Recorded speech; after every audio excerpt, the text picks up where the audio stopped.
hive can contain thousands of bees, but that alone does not make it a colony. What transforms those individual insects into one living system, and why does that change every decision a beekeeper makes?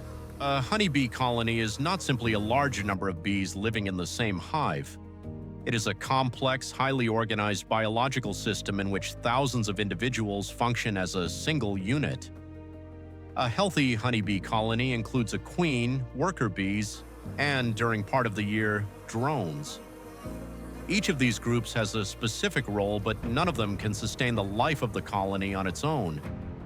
Their survival depends on constant cooperation. The queen is the only fully developed female in the colony. Her primary role is to lay eggs and maintain the chemical unity of the colony through pheromones. Although people often say that the queen controls the hive, she does not make decisions in the way a human does. Her presence influences the behavior of the other bees, but the daily work of the colony is carried out by the workers. Worker bees make up the largest part of the population. They clean cells, feed the brood, care for the queen, produce wax, build comb, receive and process nectar, regulate temperature, guard the entrance, and collect food. Their duties change with age, the needs of the colony, and conditions in the environment. Drones are the males of the honeybee colony. Their main biological role is to mate with young queens. They do not collect food, build comb, or take part in defending the hive. Even so, their presence is an important part of the species' natural reproductive cycle. The most important thing to understand is that a honeybee colony does not survive because of one bee, but because of the connection among all of its members. An individual bee has a limited lifespan and limited abilities. The colony as a whole, however, can maintain brood temperature, store food, respond to danger, adjust its population, and adapt to seasonal conditions.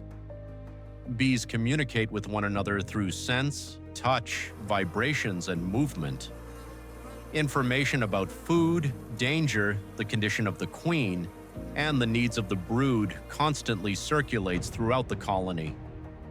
Because of this exchange of information, thousands of individuals can coordinate their behavior without a central command system. The hive, therefore, is only the physical space. The true honeybee colony is a network of biological relationships among the queen, workers, drones, brood, food stores, and the internal microclimate. That is why a beekeeper should not observe only individual bees or frames.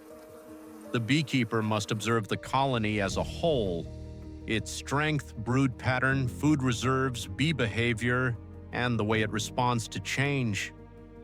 Understanding this basic fact changes the way we practice beekeeping. Once we understand that the colony is a single living system, every intervention takes on a deeper meaning. In the next lesson, we will explain why the honeybee colony is considered a superorganism